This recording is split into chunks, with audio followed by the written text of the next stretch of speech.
Hei, hei tid, så det at det her en noen parti av Gjerstamål.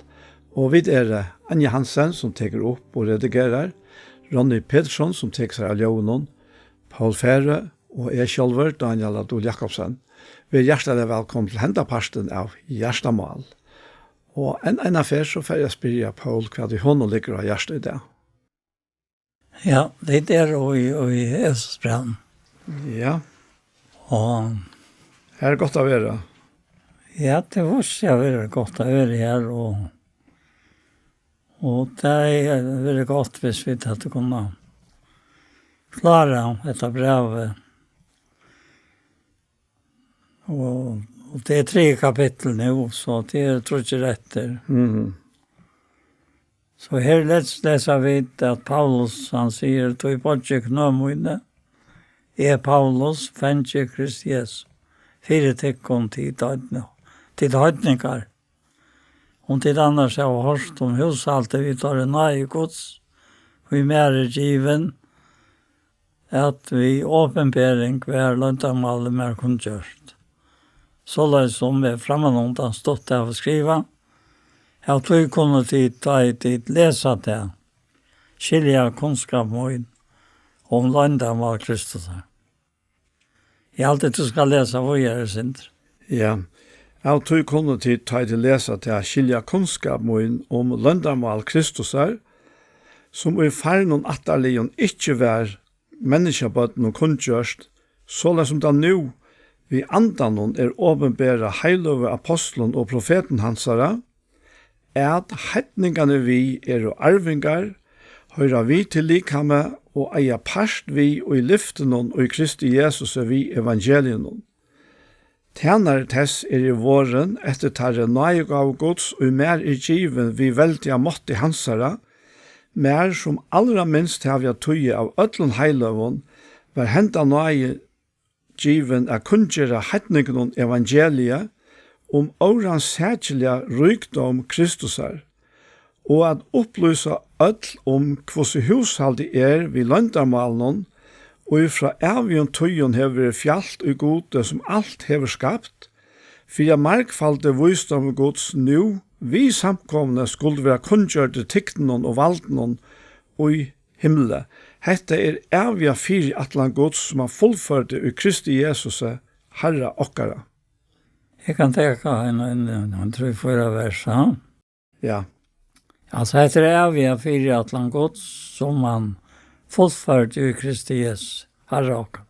Og i hånden har vi dirve, og etgångt vi anlite, vi trunne av han. Og det et vers som man stekker vi. Og i hånden Kristus har vi dirve, og etgångt vi anlite, vi trunne av han. Tog vi et ekonom, ikke at vi samlet. Jeg har løyeng om noen 4 tikk. Det er jo høyere tikkere. Tog det bare ikke noe møyne for fære noen. Fra hånden hever alt som fære og etter himmelig gjør. Navnsvitt. Så kan du takke resten. Ja. At han etter rydgjødømme dårdarskynar skal gjøre tikkene, at tid vi anta hans styrkjast vi kraft og innvarstes menneska tikkere, at Kristus vi trunne skal byggva og gjørst tikkere, så tid rådfest og grundfest og kærleika, kunne vi ötlun hinon heiløve være ment av feta, kvørbretten, longten, dybten og hatten og kjenna kærleika Kristusar som styr opp om atlan kunnskap, fire at de kunne være fyllt vid atlare fyllinggods, men honom som mentor å gjøre meir enn alt, lengt ut om te, og vid bia eller skilja, etter kraftene som ui okken virkar, honom verdord i samkomne og i Kristi Jesus, tjøkken atlar tøyer og i alter og atlar aver. Amen. Ja, det en omvetelig ryker. Påskaper kommer vi. Ja. Og jeg tar ikke fram her som jeg har lyst i andre kapitlet. Ja, Paulus han minnes nok atter til som stender i 4. Korintbrevet og vers 12, når kapitel 12. Va? Det han var riktigt bort. Ja, det Anna Korint 12. Ja, Anna Korint, ja. Det 12 i öron, ja. Ja, det. Jeg må rosa mer, sier han i 12 kapitlet og i 17 Korint. Det var at jeg ikke til beta, men nå kom jeg til sjøvner og åpenberinger fra han. Jeg var et mann med Kristus, om han var likam noen, var det ikke, etla 8 likam var det ikke. God var det, som for 14 åren så gjerne var riktig bort. Lykke inn i 3 himmel, og vi vet at han som er vår, om han var likam noen, etla 8 likam, var det ikke, god var det. At han var riktig bort inn i paradis, og hardt av sile år, som ikke mennesken løft, at tala. Jeg sløyk om røvsimmer, men jeg var selv om røvsimmer ikke. Utan jeg veiklega min. Og så fortsetter han. Jeg husker om at det han nu skriver her, og Jesus brev om, det legger opp til noe, og med det underfullt. Og i mine tilvære, så jeg sa togene, jeg tror han virkelig etterresen at vi har løst fra seg nekvån som binde meg til dette gjøreska, ligge med. Altså som skal, ikke arver og ikke godt. Og det så kjøtt at ignorera det innere mennesker. Paulus sier, eller Peter sier, dolda mennesker hjertens. Vi er spek for oss til landa. Og Paulus sier at her og i 17 Korint brev, kapitel 4, vers 16, ja. Vi mistet ikke med det om utvarsmennesker kommer til grunn der, så kommer det til så ender nødvendigst til innvarste mennesker derfra deg. Til trangten altså, genga til grunn der. Viskar okkon i større giverflå. Vi har fettlinga av dård. Så vi tar ikke det kjønnelige for jeg, men det er jo kjønnelige. Det kjønnelige færre. Det er det kjønnelige færre. Det kjønnelige tøymelet. Det er tøymelet, og det er færre. Men det er jo kjønnelige i revet. Altså. Det er ikke noe som brøytes. Da. Nei. Og ta og i hokstanden er færre såleis. Så det en selvfyllt at man vil være litkjelen til hånden som kan lette opp og lette att. Ja? Han ser akkurat tilstand. Han var et akkurat om man tror han holdlig eller han antallig. Det hånden jeg vil komme nærmere eller det kanskje som Paulus sier. At han røser seg ikke av seg selv. Hvis det så det jo ikke verst. Nei. Men det givet av Herren, så det så med den ikke verst. Det är akkurat det. Man kan säga att det huxa om Paulus vi är sån här öjliga stor åpenbering att han kunde vara vanta för att rosa sig själv. Ja. Ja. Det säger han just. Ja, han säger det själv. Ja. Ja. Men han gör det inte. Han är så öjla klar iver kvärt och det gamla som han är väl i. Ja. Kvärt det kunde avrika. Och det var bara att han får kärsta vägen. Ja. Och i mån till det att landamal som han finns ja. Som han finns uppenbara till att göra vidare, ja. Ja, han ställer ju några åkare som han sa.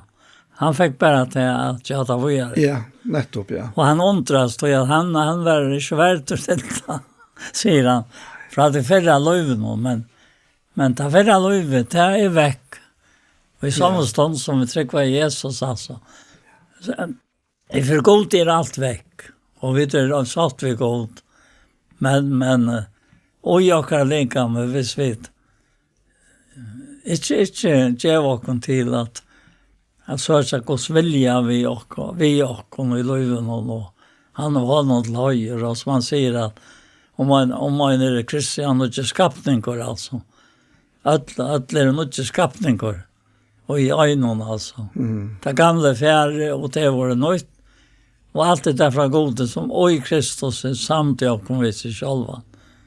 Och jag kom Kristus samt jag kommer vid sig själva. Och gav och kom till henne svartaren här. Och till antan till henne som vi sitter och ger i det. Ja. Samma vi ange. Ja, det är han skriver här ja. Han skriver her, at mer som allra minst hava tøya av ödel heilum vær henda nøye given, at kunngjør heitningen om evangeliet, om årens sætjelige rykdom Kristusar, og at opplyse ödel om hvordan hushalt ved løndamalen og ifra avgjøn tøyen hever fjalt og i gode, og så er setningen som alt hever skapt. Ja. Og det er så akkurat det, at dette her kommer bort ur tog av kjønnelige. Ja. Alt skapar verste som det da. Bare ta deg, altså, fjøtl og vatten og alt det som ikke er livande, ja. Og så alt løyve, alt kommer fra tog av kjønnelige.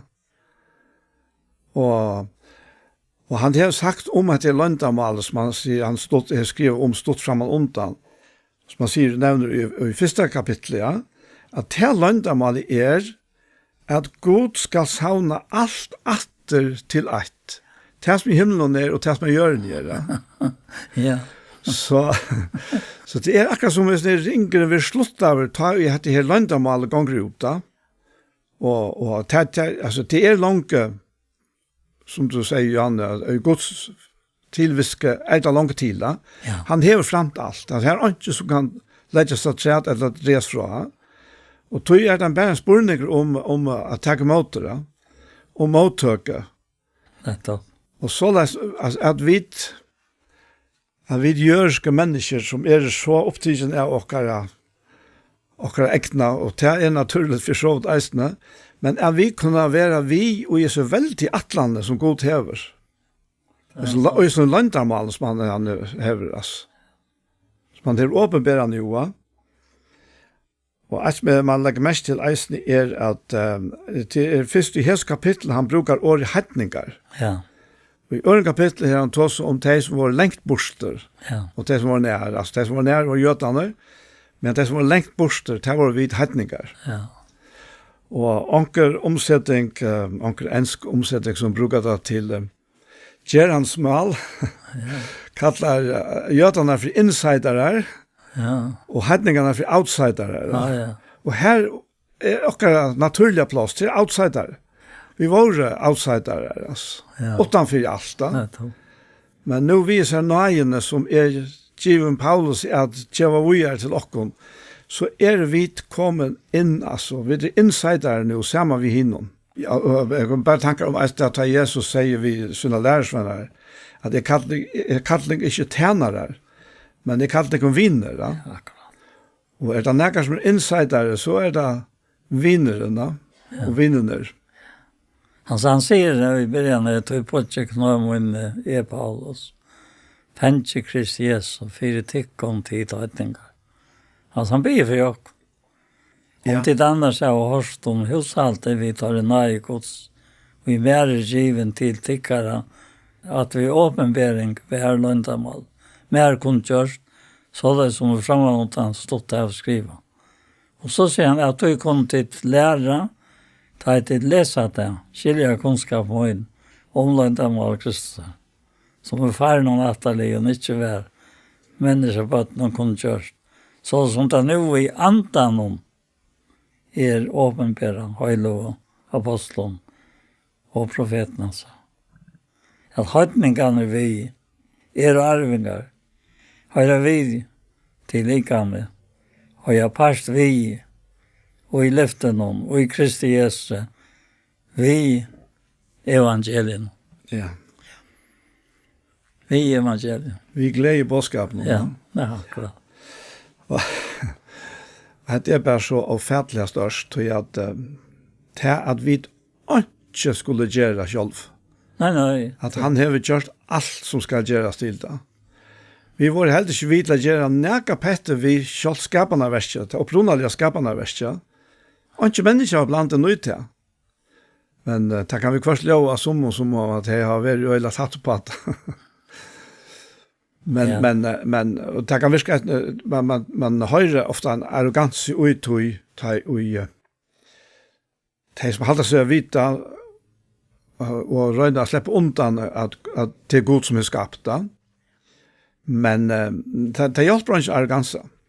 Det er ikke noe som helst det her. Vi kunne bare skoa Guds skaparverska og granska til. Men ikke noen heinekker og avverskan. Og det her var vi avverskan, hvordan vi som skaparverska. Det er så en undersøva.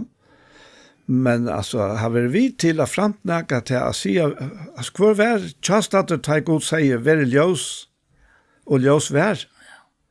Ønskjønne. Og til det samme vi sier her med enderskapene til Gud taler inn i okkara gjørst og sier vær ljøs. Ja, akkurat. Og vi kommer og kommer inn og det finnes en nøye tillota jeg som er bare så obeskrivelig. Så han säger till att han tjänar tess, alltså. Likansins. Ja. Her är våren efter en eik av gods vi mer i given vi väldiga mått i hans herra. Mer som allra minst har vi att toja. Av ötlom.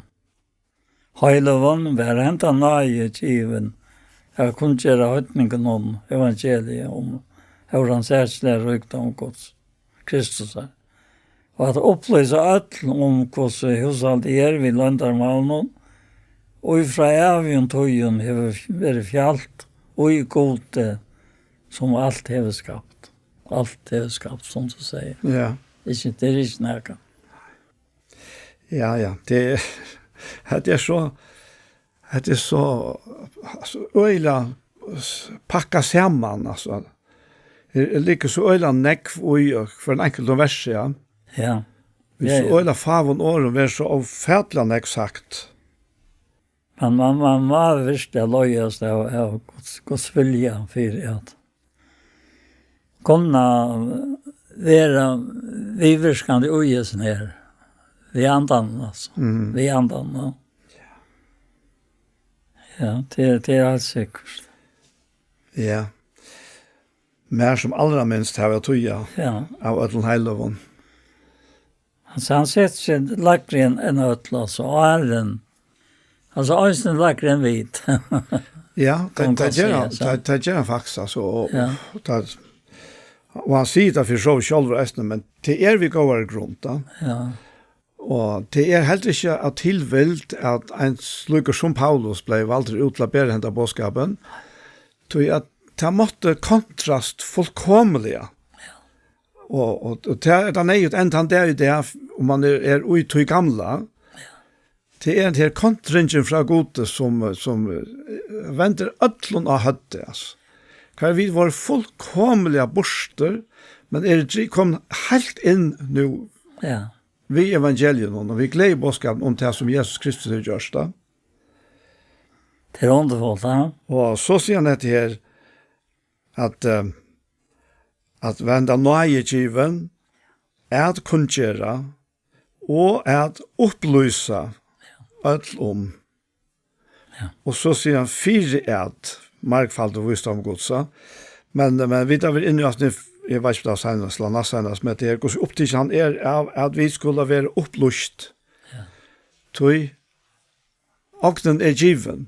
Ja. Vi eier alt det der. Og tøy er han så øyelig opptidsen av at vi skal få vite hva det er vi velger ære og eier og i Kristus. Ja. Tøy at tøy meira vi suttje av tøy, meira fri gjerast vid. Og til det som er hans endamål, det er at suttje okken friere og friere, til at han hever løst okken. Han hever fri okken ut, men så langt som det er jo her som likhamme, så ønsker han her, han sier eisen her, etter fire etta, altså, han har finnet sånn nøye givna, at kunngjøre og at opplyse ødel om hvordan hushalt er ved løndamalen, så sier han, for at markfalte visdom og gods, nu vi samkomne, skulle være kunngjørte tikkene og valgte og i himmelen. Og ta han sier det på hendamaten, nu stendte skriva himmelen her vid stauren, og jeg vet ikke om det burde kanskje være vid Luttlån, tog at han tåsar om det himmelska og himmelen, så er det ikke alltid han mener vi himmelen her som god er, ja?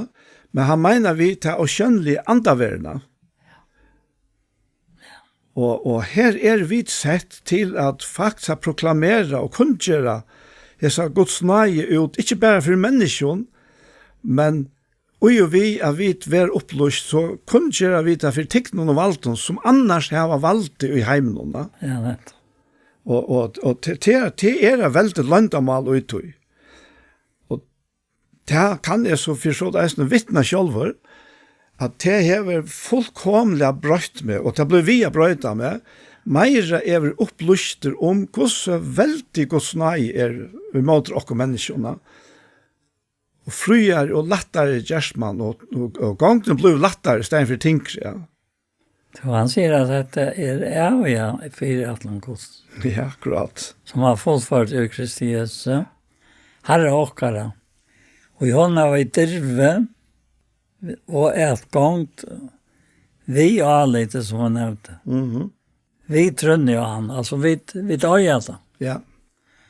Altså, at trobelagen, at man ikke konkurren ut er at vi tillegg noen ditt. Og i antandet, la oss se. Ja, altså, nu bare tenker fram et egnet liv, ja. Ja. Jeg har nevnt av flere, for det er kanskje at man er jo født oppvaksen, jeg kan ikke sundagsskolen møte, og alt det her, jeg var 11 år gammel, jeg lærte meg døypa. Men så kom forskjellige brøydinger inn i mitt liv, altså som det hendte ikke ødlån, og jeg skilte ikke. Jeg skilte ikke, det jeg så ikke at jeg har ikke skilt bådskapen, men ta og jeg så opplevde veldig at det her til at god, jeg vet ikke, det er så størst, at det tenker sånn år i munnen, men det var nesten som det Paulus som sier om seg sjåvene, men jeg kjente og opplevde og kunne erfære veldig at det her, at god taler til mitt innere menneske, vi heiler i andan, og visste meg Kristus, visste meg hvordan Jesus av krossen har tidlig min skuld, og hvordan han i stedet for har givet med hansere regnleika, fullkomlige. Og altså, jeg vet ikke hva jeg skal si, jeg tar ikke nækka, jeg husker året til ekna, så det nækka som jeg må lukke som struer seg sin for å få fætro, ja. Men jeg kunne slett ikke lette være vi annet enn å si ja takkas. Ta i han visste meg dette.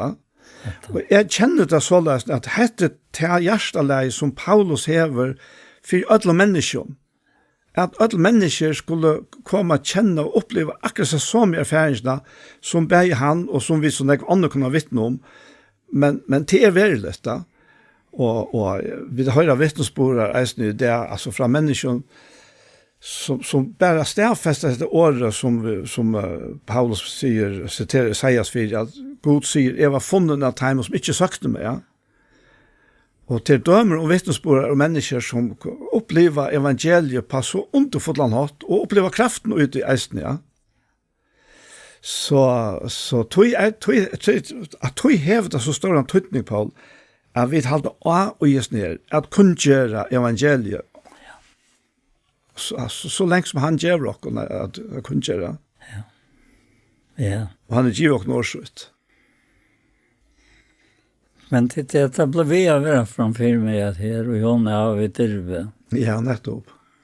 Altså, det er ikke noe at du skal tillegge noe der. Du har vi dyrve. Det er akkurat det. Og du har rett gongt.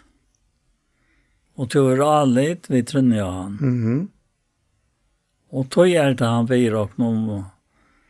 Jeg kommer sammen ut til løyen, søgn og fire og kom. Her er jo høyre tykkere. Og tog det på at jeg kunne inn i fire færene. Altså, det er så vekkert. Og avskjølsøkje. Han vil heve åkken inn og i inn og i det verste som skal gjøres. Ikke av åkken, det er god det han som virker og gjør åkken. Det er jeg vilje og virker det gå og vilje. Så slipper av 2 og vers 13. Ja. Altså det er ikke bare vidt at det ikke kan se man, og nå skal vi hjelpe godt. Jeg skjønner? Ja, akkurat. Det er han som har sett dere i seg selv. Ja. Og hans underfotte skapningen, og vi som limer som skapninger, kan man godt si, ja. Om Atlan Høymen. Altså, hvordan han ser ut, han må være øyelig, og metallige verker, tar han virker som han øyre virker. Alle steder ser som han kommer, da. Så han kan være alle steder som sen, og så god kan være alle steder. Så at det er jo metallige størst, altså. Ja. Det men du mestjer det her, det er mye han begynner via å si at tog bodje er knømøyne, og her sier han fyrtikkon til hedningar, og så sier han her at i vers 14, at enda teker han til, og sier, tog det bodje knømøyne, men nå det fire feiren. Men han tar posisjonen som han innteker her, til at han fer ned av knøyene, ja. Til viser han eimjukleika, altså hver han fullkomlig klar iver til at dette Guds nøye mot mer. Ja. Og tog bare ikke med fire feiren nå. Og det kunne ingen tvinge han til, for en Kristus åpenberer seg fire og ta. Var det her han så absolutt ångan ho av bodja knøyene, ja? Nei, det er sikkert. Bænta med oss. Ja, bænta motsatt. Ja. Ja. Altså, dette ble vi at leva framfyrir meg, altså, godt vi og. Hver kan ta over mot jo. Han som ikke sparte seg noen på noe sånn, men gav han fyrir og kunne alt. Hvordan skal han kunne annen djeva og kunne alt vi hånd?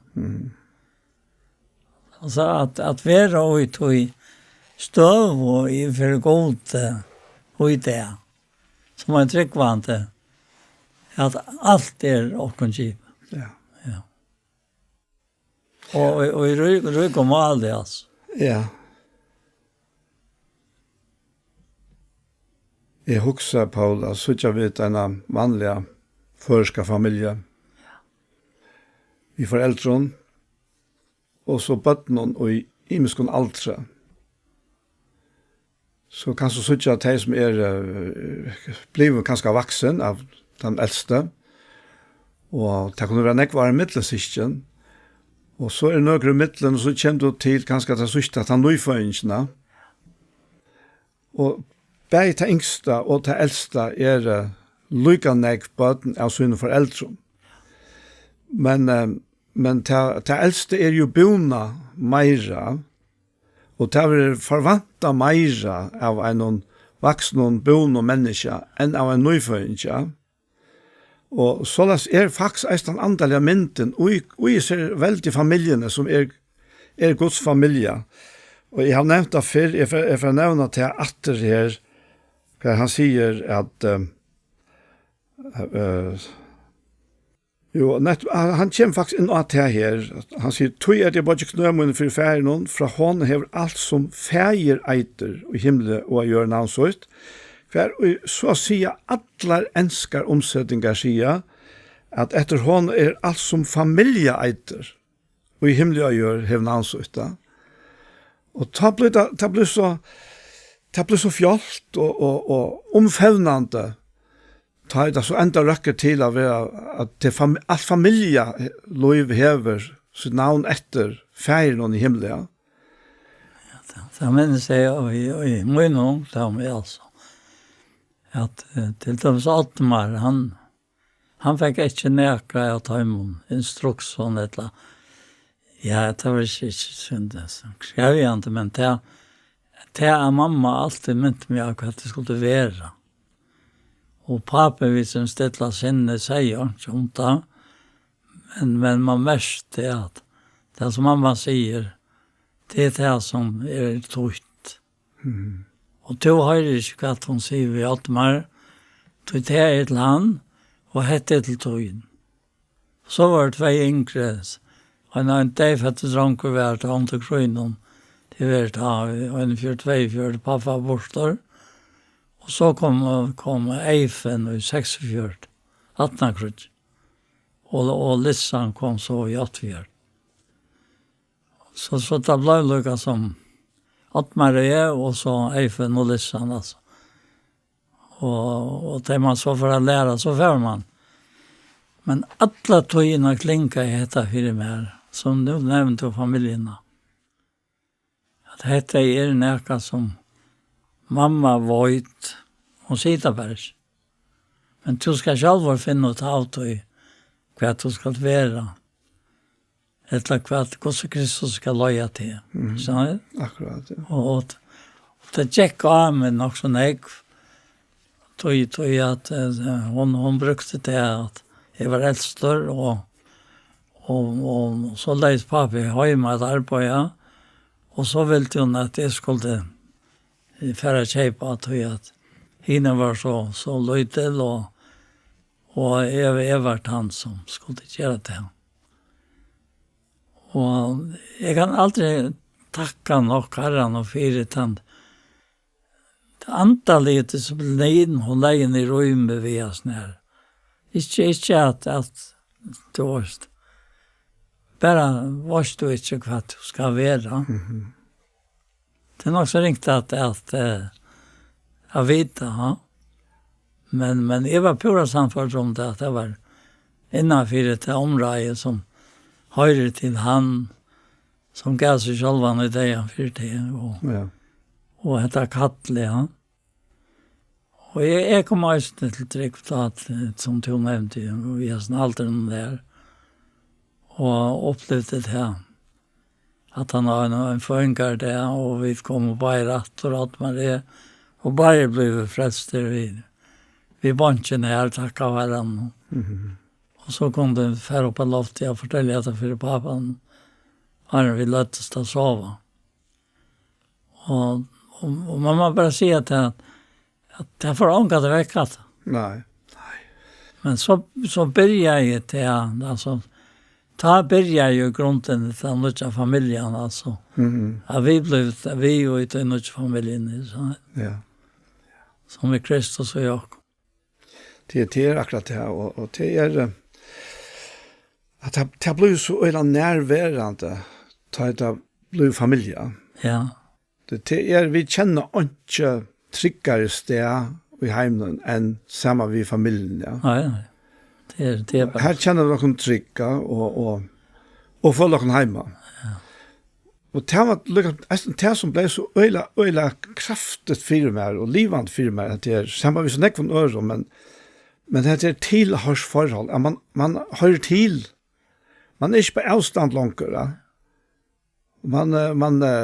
Och det som så första så vakna i mer ta efter. Det var efter för jag mött. Jag vill samma vi hinnorna. Och det har jag inte haft i flera år. Jag har inte mött faktiskt i flera år. Så ung som jag var. Men ta i han så kom och åpenbara man brukar åren sån så in i mer och fyra mer. Att ta vakna i näka som är jag aldrig upplevt det här förra. Men jag visste på en väg att det här är alla människor. Det är alla människor. Och det är tillgångligt för alla. Jag tror att det är lagt att det är planer att du och jag skulle inte göra. Han har gjort allt. Alltså lika lite som vi har gjort för att komma in, bli född in i en familj som vi blir född in och som vi går via. Lika lite har vi till att göra att komma in i Guds familj. Han har gjort allt till rejer. Allt är klart och till inte hinder.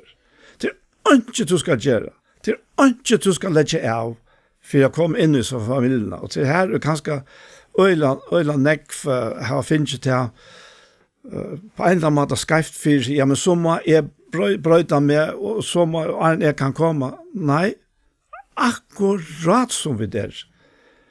Det som ska brötas, det ger han vi är såna nya skapningen i okkon, som hela anden i okkon. Ja. Och som Kristus i okkon. Det säkert att Kristus vet runde. Ja, han sitter nämligen här. Ska bygga på just det kan och jag har en säga en affär. Att han ska föra sig hemma. Till en gäst. Ja. Och ta först till att uppleva att det här att det var ett rotfäster och det var grundfäster och kärleka. Och det är det samma vi ötlun in höjlo. Mentor av fäta, för brötten, långten, tupten och hatten och känna kärleka kryssar som står upp om allan kunskap för att det kommer vara fyllt vid allar fettlingods. Men honom som mentor genom öronen allt tänkte ut om det som vi be att skilja till kraften som jag kommer hon har varit ord till samkom. Och i Kristi Jesu sagt hon alla tojer och i allt och alla lever. Amen. Och minnes väl så här tojerna ta. Vi ändan där om munnen och så sen. Tai ett och Abraham och egna. Säger man sin egna löjve, ja. Och var lärt att låta han så vara att han som som står det, ja. Och till så jag då nu i som 4 kapitel om det. Att han får böna ju nöjta och säger jag må amene till kontor i fängelsen Kristus. Eller göra någon. Det var kattlen och värtja som det var kattla vi. Vi ötlun emjuklöjka och spärk för vi länk med oss så tid och kärlöjka. Ompera kvart anna.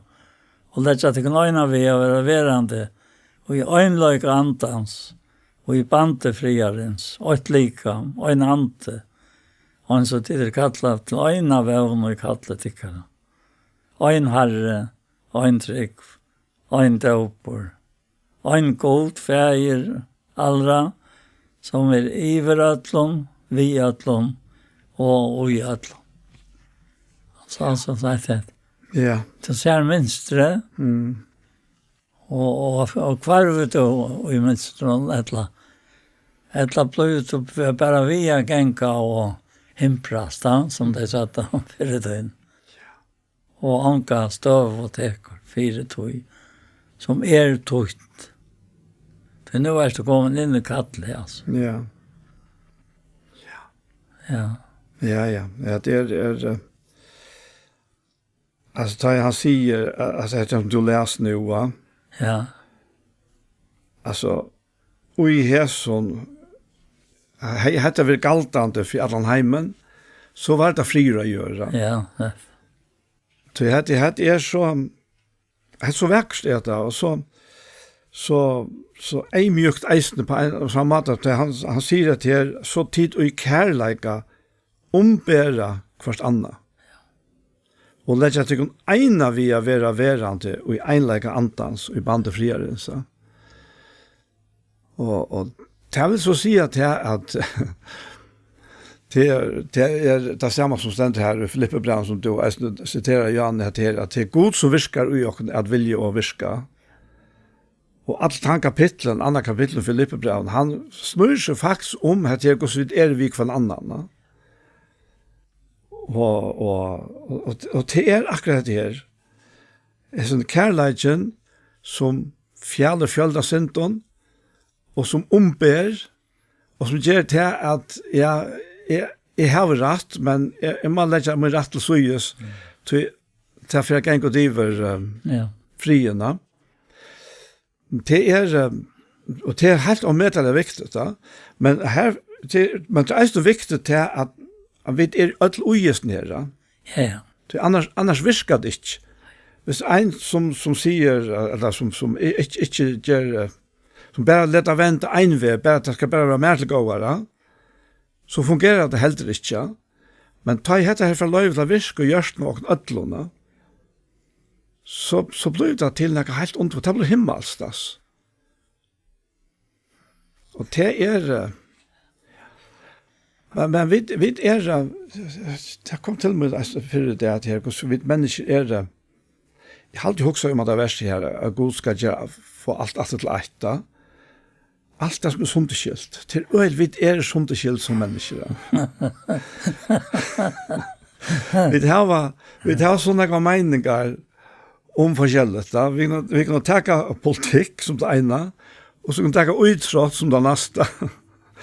Og vi har alt møvlet her hver, og vi så kunne være samt vi nøker om hetta, men ikke om hattar, og så kom at noen andre inn i myndene, og vi balka oss opp, og ja, man kan godt si at forrige kanskje har vi opplevd at det ikke brøtt det siste årene, men det ligger djupt i oss. Og i stedet for jeg sutja disse heltene som han tåser om her i Efesosbrevene, jeg sutja det fra de himmelske perspektivene, fra Guds perspektiv, ja, og sutja hva det som er tøtninger, hva det som er viktig da. Ikke etiketten som sitter med, eller som sitter til av hver nørene, men det som bor i akkurat gjørsten, til det som er tøtninger. Ja, jeg minnes det ofte da jeg kom trykk og så for gjenka til brevbrøtinga. Det var ikke mer så vel å fære tølja. Tog jeg at fære til tøyene, rett og sagt. Tog jeg at gärna börjar jag inte möta för när jag håller an till maten och att jag skulle börja. Så det kom att jag började vet kvar nörden alltså. Och så kunde människor inte att prata av oss. Då kunde det säkert dövranklara. Så gick jag några tid alltså. Så förekom det där möte. Och så pratade jag prata om ett imiska. Kappingarhov och han scenarie, han var alltid så glöggur och i slöjkom att här visste man från Bibeln, ja, Kappingarhoven var det kändalig, säger han. Och Andreas som till han var motmäla.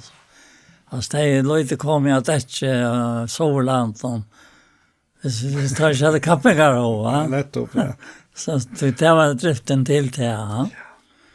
Och det har funnit där så att ja, det har varit brukligt och inte dagliga, men inte i det antaliga. Alltså, det var det. Ja. Det driver jag. Och här var det män som hjälpte öron alltså. Ja. Som visste att de kom lösa och så hårt. Och jag minns hur på en massa stått lite av här, så att bröv och skita såles. Prata om många MV-skifter. Ja. Det är akkurat det här och sjåvande, alltså vi lever akkurat vanliga liv eisne, men nu heter vi till chips på Kjoldrott? Nej. Men och vi då inte omynda och det akkurat helt det.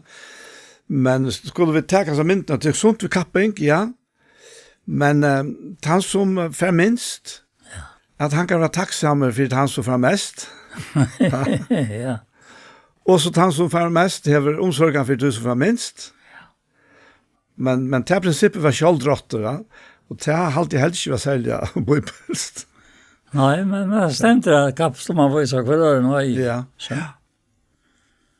Han nevnte det sikkert øysten, for at få en nække inn av virka som så heter ikke leip av spåren noen, altså.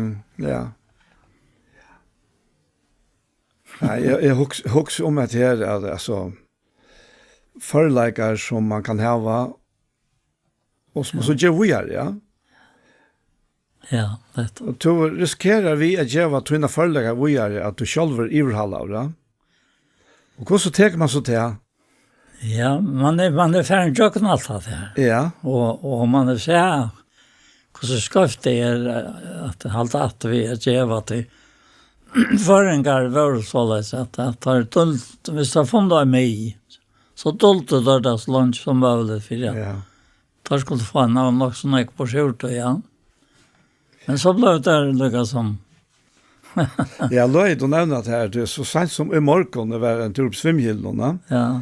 så falt prat jeg synes nå at her, hvordan jeg har brøtt. Ja. At det helt man det ikke hemmelig langer. Faktisk første måter, og så nevnte jeg det en mann som sier at han vil helt være sammen vid øren, altså. At det var flere om det samme enn av ensmatlere. Det är så där. Ja. Det är det. Og så sier jeg, det er helt sånn noe tekniske utgjør, at du kan ikke alltid noe hemmelig. Men akkurat det her var øyelig, altså, som man helt er hemmelig for det. Og du har jo haft noen lærlinger, ja? Ja. Til å si at på tammet her har du givet noen forlegger fra det her, ja? Ja, Jeg vet du ringer i forholdet, men jeg vet ikke om du kan ha lagt mest til ankeren som hever faktisk i forholdet mesteren. Ja, men det vet at Silverrøtle og Annika og jeg tala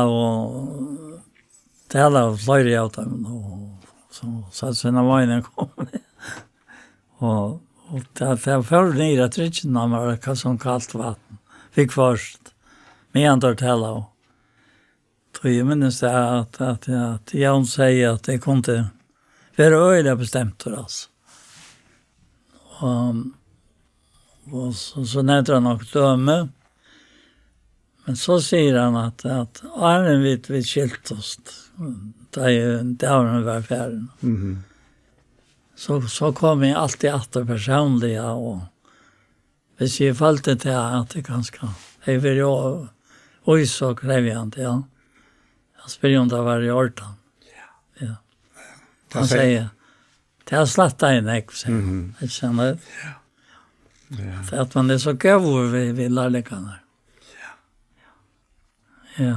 Nå, vi er 2 bøten, og det nekk for, altså, det er langt mat av vår små, så yngst jeg etter at jeg kom her til at jeg får iverhala okkom bæja, og tema er så asan at jeg hadde lengst enn gjørst. Men at man er forelder, så gledes man iver til. Og så er det atter inne i sin familjeforholden her, som han tåsar om her, 3 kapitlet.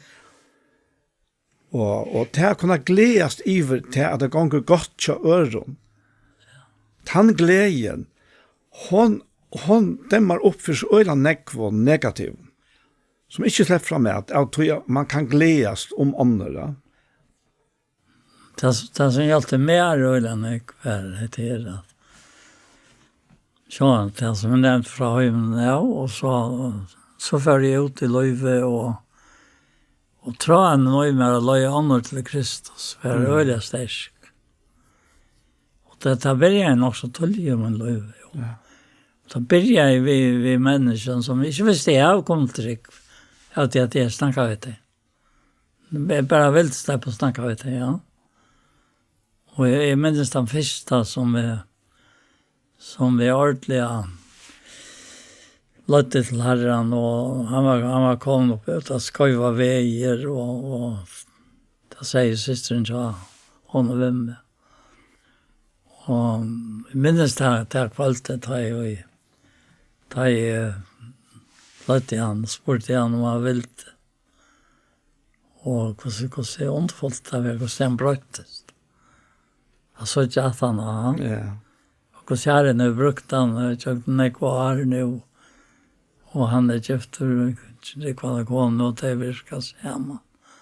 Och botten det just nu. Det som är skilje om en atlas. Och det hever en omsorgsfull och avskan. Ja. Bästa.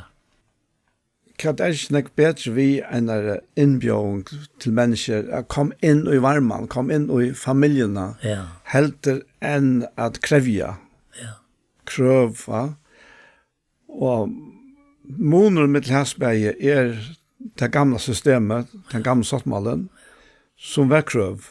Alla vennjøkken, det var krøv og krøva, men vi så kom inn i den nødja sottmalene, som att du så älskar god heimen att han gav va? Och att han bjöd va? Ja. Och jag har alltid när vi har haft det jag ner det att han lustar om medela väl det där. Hur inbjudande det är alltså. Ja, det är det som 3 kapitel, alltså det är 30 personer gått av så hvis vi ser att det är anten, och Jesus säger i sinne tog att det är anten som kör livet. Ja. Och han säger också att årene som vi har talat är och anten är lov. Och det är så är det som vi så sista tog in vi talar till men om en antan som inte lyckas någon annan antan. Alltså han är ju god i en helig anten, så och tar vi fast matchen av tog en mjuklaka som säger som vi läser 4 kapitlen han kallar det logist en mjuklaka det logist kärleka det logist omsorgan det fer alla vänner jag dem och ständer och så rätt och jätla. Det må vara det bästa. Ja, det är det bästa. Och det är det som alla människor innast inne lungas efter. Då. Ja, men samtidigt vill jag säga att man ständer av hesar gör och det är här man ska brukas. Ja. Så det blir stilla för insatser att det som Paulus gör det allt det här. Men kvart är twin lotor och i tog som efter är av lövetøyne. Så kvart är twin lotor. Detta tøyra skoj. Ja. Jeg halte, altså, ta jeg være unger om hva det er, noen 20 år, ta jeg leser Efesos brev, jeg lærte ikke utan det, jeg klarer ikke, men jeg leste i jøkken flere, altså, kvant det, nekva det er, og ta begynte jeg til her, å lete seg oppfyre meg til at God ønsker at vi her skulle tjene, og som man sier her, at for at markfallet vist om Guds nu, altså nu vi samkomne, til nu til era, og det himmelska ta i avlægstjemmer, det er jo fullkomlig utan næka til åspilta. Nei, her er det. Men nu, det her at vi kunne ære han, altså vi okra løyve, ja. Det er fantastisk, da. Ja, det er jeg får ikke hvert år jeg skal finne fram til at dekke i for at det er så ringt å finne år som dekker til som god til taknast.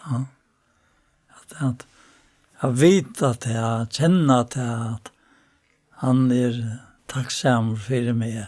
Men ikke vi har noen til oss. Det är inte bättre än en annan eller näka.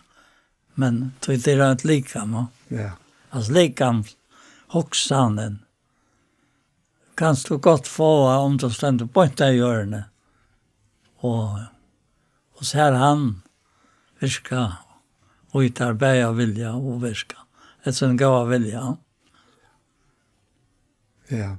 Men det var akkurat det här vi likam som talar öjla störst må ta. Ja. Minns du hva bruker du likam til da? Til at utføre det som det enda menneske husker da. Og han høttet til jeg synes at jeg er fra Efesos brevene. Og vi er likame. Så til han som vi synes noen versker som han har lagt til reier av vitt liv i, som utfører tingene vi okkara likame, okkara förläggon allt det som han har givet för en enkelt navokon men han har sjåvat det samman till en som man kallar för likam Kristus. Ja, akkurat. Och det har ångemörsk. Nej, det var som men det är bara ut till likam när vi kommer verska. Det är han samlar allt lågt Kristus. Och vi skulle uppleva att det är lätt att lägga träd. Och vi skulle uppleva frien och glädjerna och så framvägs. Ja. Det är väldigt där det. Ja. Ska du begynna på en så här, Jakob Paul? Jag är mitt där då. Tøyne och tog dock. Det var inte vi som tog initiativet till Närka. Men det som skapade allt. Det som kärlek, det som de bästa omsorgarna har fått till personen som finns och i universum. Åttan års hänta åttan. Det är hänta åttan att sova och du kanst allt. Och vidare till dig som är ute här. Och här är tack för jag vet nog inte att jag skulle sitta. Hvordan er alt det her for å virke i dørden? Hvordan er åndfullt av være her i at komme hjem og njøte alt det fullkomna som heter verste ber og i seg selv. Og her som åndkist kan komme, jeg skal Jesus sjå. Og her er det å være en åndfullt tøy her.